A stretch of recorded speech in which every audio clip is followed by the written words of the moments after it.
आज आपण आरोग्यदायी आणि पाचक असा मुखवास करणार आहोत।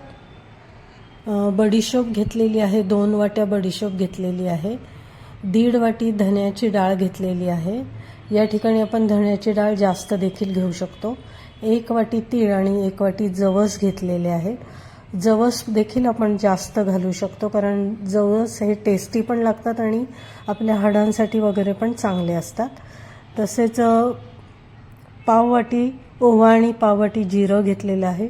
ओव्याचं प्रमाण मी इथं कमी घेतलेलं आहे, कारण मुखवास तिखट होऊ शकतो, म्हणून ओव्याचं प्रमाण मी कमी घेतलेलं आहे।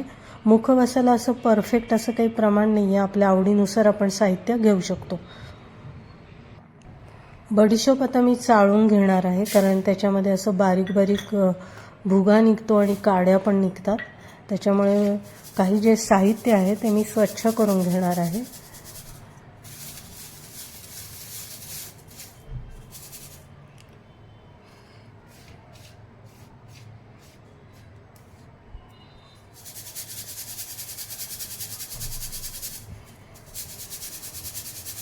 इथे बडीशोप आता आपण बारीक जाड कशी पण घेऊ शकतो।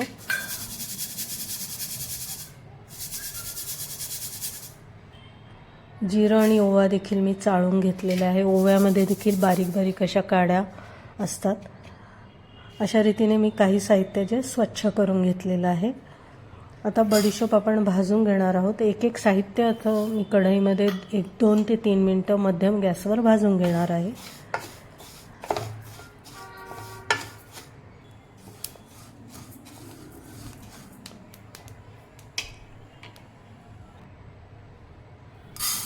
आता जवस भाजते, जवस तडतडेपर्यंत भाजून घ्यायचे आहे। चांगले फुटतात ते आणि त्याच्यानंतर अतिशय खमंग असे लागतात ते जवस, त्याच्यामुळे आपण चांगले भाजून घ्यायचे आहेत ते।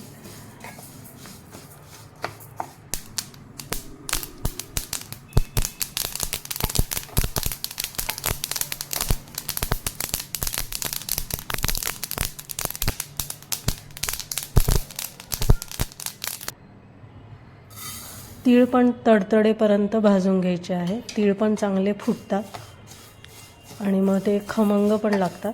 आता या मुखवासमध्ये तिळाचं देखील प्रमाण आपण जास्त घेऊ शकतो। जर आपण थंडीमध्ये जर मुखवास केला तर तीळ थोडे उष्ण असतात, त्याच्यामुळं एरवी जर मी मुखवास करते तेव्हा थोडं तिळाचं प्रमाण मी कमी करते, कारण ते उष्ण असतात।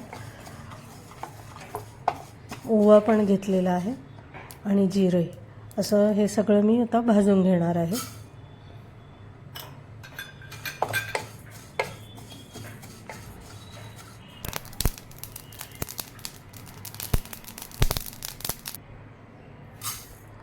धण्याची डाळ घेतलेली आहे। धण्याची डाळ देखील आपण मुखवासमध्ये जास्त घेऊ शकतो।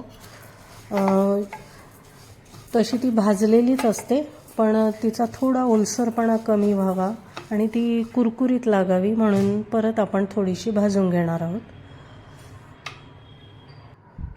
सगळं साहित्य जे आहे मुखवासचं ते अशा पद्धतीने मी भाजून घेतलेलं आहे। एका वाटीत आता काळं मीठ घेतलेलं आहे आणि त्याच्यामध्ये पाव चमचा हळद आणि 2 ते 3 चमचे पाणी घालून हे मिक्स करून घेणार आहे। या ठिकाणी आपण साधं मीठ देखील वापरू शकतो, पण काळं मीठ हे पचायलाही चांगलं असतं आणि टेस्ट पण चांगली लागते।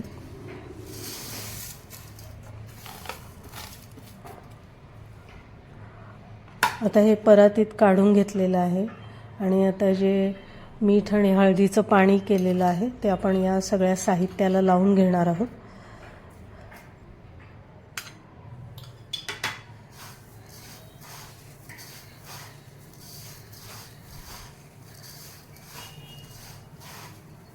आणि आता हे 5 मिनिटं हे मिश्रण मी असंच ठेवणार आहे आणि 5 मिनिटांनंतर मी ते भाजून घेणार आहे परत एकदा, कारण आपण यात मिठाचं पाणी घातलेलं आहे, तर त्यातलं पाणी निघून जावं आणि पूर्णपणे ते कोरडं व्हावं म्हणून मी 3 ते 4 मिनिटं लहान गॅसवर परत भाजून घेणार आहे।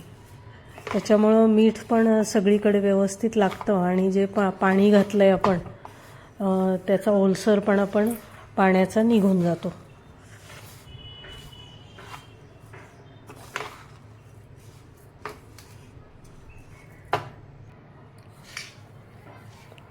मुखवास आता तयार झालेला आहे.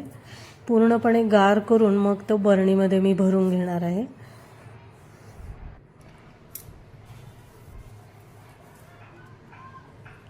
तुम्हाला आजचा व्हिडिओ आवडला असेल तर कमेंट्स नक्की द्या, लाईक, शेअर आणि सबस्क्राईब पण जरूर करा.